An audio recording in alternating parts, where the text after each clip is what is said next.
Hey guys, welcome to Study IQ. Now Facebook हिस्सा खरीदेगी 9.99% to be exact Reliance Jio के platforms में for 5.7 billion US dollars. Now major deal है रिलायंस के लिए, बहुत अच्छी बात है. मगर ये डील क्यों हो रही है, फेसबुक ये क्यों करना चाहेगा, फेसबुक का यहाँ पे क्या बेनिफिट है, रिलायंस का क्या बेनिफिट है, बहुत कुछ यहाँ पे आपको जानने को मिलेगा. So let's start. यहाँ पे आप देख सकते हैं ये रिलायंस इंडस्ट्रीज का ऑफिशियल मीडिया रिलीज का डॉक्यूमेंट है. ये यहाँ पर कह रहे हैं कि फेसबुक इंडियन रुपीस में अगर हम कहें तो 43,574 करोड़ रुपीस इन्वेस्ट करेगा जियो प्लेटफॉर्म्स में. 9.99% स्टेक इससे फेसबुक को मिल जाएगा. मतलब कि फेसबुक एक माइनॉरिटी शेयर होल्डर होगा इन जियो प्लेटफॉर्म्स. ये जो इन्वेस्टमेंट है ये लॉन्ग टर्म इन्वेस्टमेंट होगी. ऐसा नहीं है कि बस शेयर खरीद लिए एक दो साल बाद बेच दिए, ऐसा कुछ नहीं है. यहाँ पर एक बाइंडिंग एग्रीमेंट साइन करेंगे. यहाँ पे साफ साफ लिखा हुआ है Jio platforms limited Facebook Reliance industries today announced the signing of a binding agreement for an investment of so and so by Facebook into Jio platforms. Telecom sector में रिसेंट टाइम्स में मैं कहूँगा ये सबसे बड़ी एफडीआई यानी फॉरेन डायरेक्ट इन्वेस्टमेंट है. और इस डील में रिलायंस ने एक बात ये भी क्लियर कर दी है कि हम इस डील में मान के चल रहे हैं कि रिलायंस जियो के जो प्लेटफॉर्म्स हैं इसकी टोटल वैल्यू अब हो गई है 4,62,000 करोड़ रुपीस. ये मैं कहूँगा बहुत ही इंप्रेसिव बात है. देखो रिलायंस ने जियो को वैसे लॉन्च किया था, मतलब इनिशियली बनाया था 2007 में, मगर इन्होंने स्टार्टिंग में इसमें ज़रा पैसा डाला नहीं.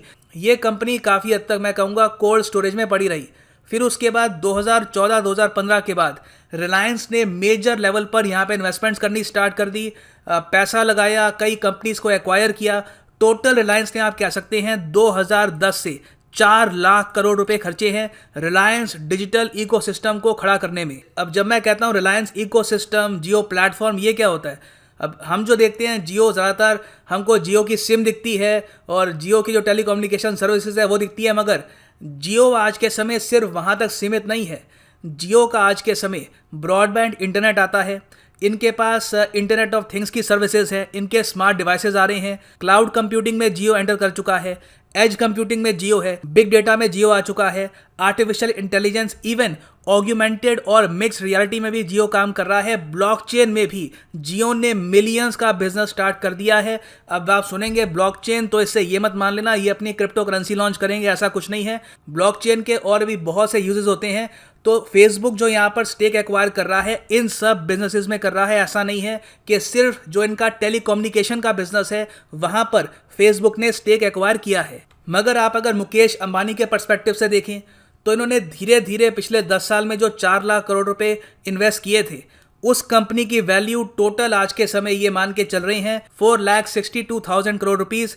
ये अपने आप में मेजर सक्सेस है. बड़े कैपिटल को ग्रो कर पाना काफ़ी मुश्किल काम होता है और आज के समय इनके पास जियो की कंपनी है, वो अर्न कर रही है. मेजर मल्टीनेशनल कंपनी जैसे कि फेसबुक, वो वहाँ पर मिनॉरिटी स्टेक होल्डर है.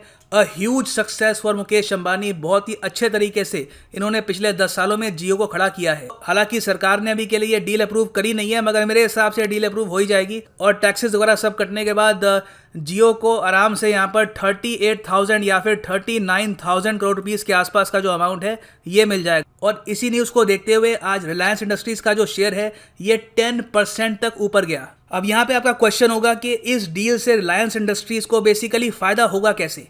बहुत से तरीके से फ़ायदा होगा, ये मैं आपको समझाता हूँ कैसे. देखो, पहली बात तो ये है रिलायंस इंडस्ट्रीज ने पिछले 10 साल में जो 4 लाख करोड़ रुपए इन्वेस्ट करे हैं टू बिल्ड जियो, इसमें बहुत सारा इनका कर्ज भी था. इन्होंने काफ़ी सारा डेट उठाया सरकारी बैंकों से और इंस्टीट्यूशन से. तो रिलायंस इंडस्ट्रीज़ के ऊपर आज के समय कंसिडरेबल अमाउंट ऑफ डेट है. अब ये जो टोटल इनका कर्ज है ये बताया जाता है 1,53,000 करोड़ के आसपास है. तो आप मान लीजिए इस डील से जो इनके पास कैश आएगा उससे इनका जो डेट है ये काफ़ी हद तक कम हो जाएगा. और मुकेश अंबानी का जो ड्रीम है, रिसेंटली इन्होंने अगस्त 12, 2019 को अपनी 42nd annual general meeting AGM के दौरान ये कहा था कि 2021 तक, मार्च 31, 2021 तक ये चाहते हैं कि रिलायंस एक जीरो डेट कंपनी बन जाए, मतलब कि रिलायंस पर कोई भी उधार ना हो। उसके लिए ये मेजर डील्स कर रहे हैं। रिसेंटली आपने सुना होगा सऊदी अरामको की डील हो रही है, हालांकि उसमें कुछ प्रॉब्लम्स आ रही हैं, मगर वो डील भी हो सकता है इवेंचुअली कंप्लीट हो ही जाएगी। और फिर ये जो फेसबुक की डील है ये भी कंप्लीट हो रही है। तो इन डील्स की वजह से बिल्कुल इनको काफ़ी हेल्प मिलेगी और हो सकता है कि 2021 तक ये बिल्कुल जीरो नेट डेट कंपनी बन जाए। अब एक बेनिफिट मैंने आपको बता दिया, एक और बेनिफिट है यहाँ पर रिलायंस रिटेल। रिलायंस चाहता है कि आने वाले टाइम में जो इनका रिटेल बिजनेस है ये ग्रो करे और इवेंचुअली ये अमेजॉन और फ्लिपकार्ट को कंपटीशन दे। इसके लिए ये अपना न्यू कॉमर्स प्लेटफॉर्म भी लॉन्च कर चुके हैं जियो मार्ट के नाम से।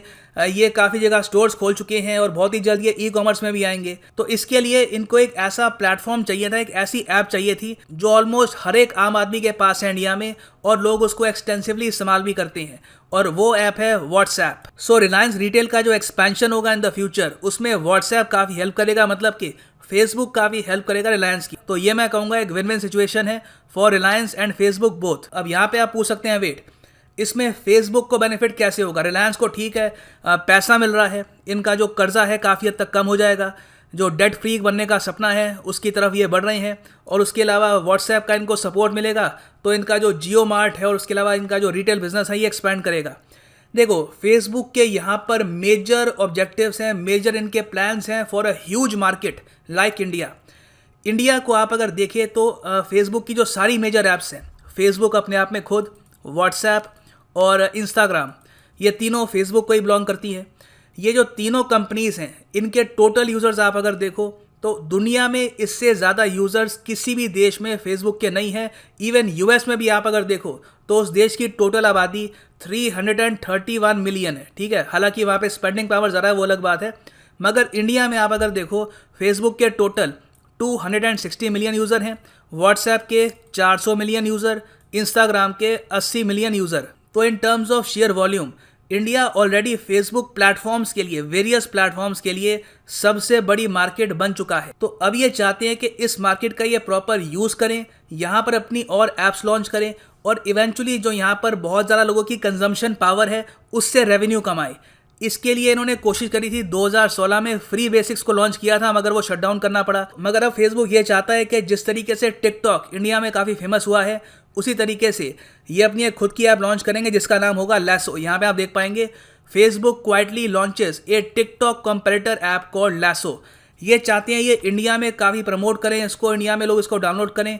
तो इसके लिए जियो का जो सब्सक्राइबर बेस है, जो इनका टेलीकॉम सब्सक्राइबर बेस है 400 मिलियन का, उसको ये यूज़ कर सकते हैं और अपनी ऐप को प्रमोट कर सकते हैं, जो ऑफ कोर्स टिकटॉक को कंपटीशन देगी। ये मैं कहूँगा इंडिया के लिए भी अच्छी बात है, क्योंकि टिकटॉक एक चाइनीज़ ऐप है, तो वैसे भी एक चाइनीज़ ऐप इतने लार्ज स्केल पर इंडिया में यूज़ की जा रही है, तो वैसे भी it was not good for India. So TikTok के जो टोटल यूज़र्स हैं इंडिया में ये हैं अराउंड 200 मिलियन।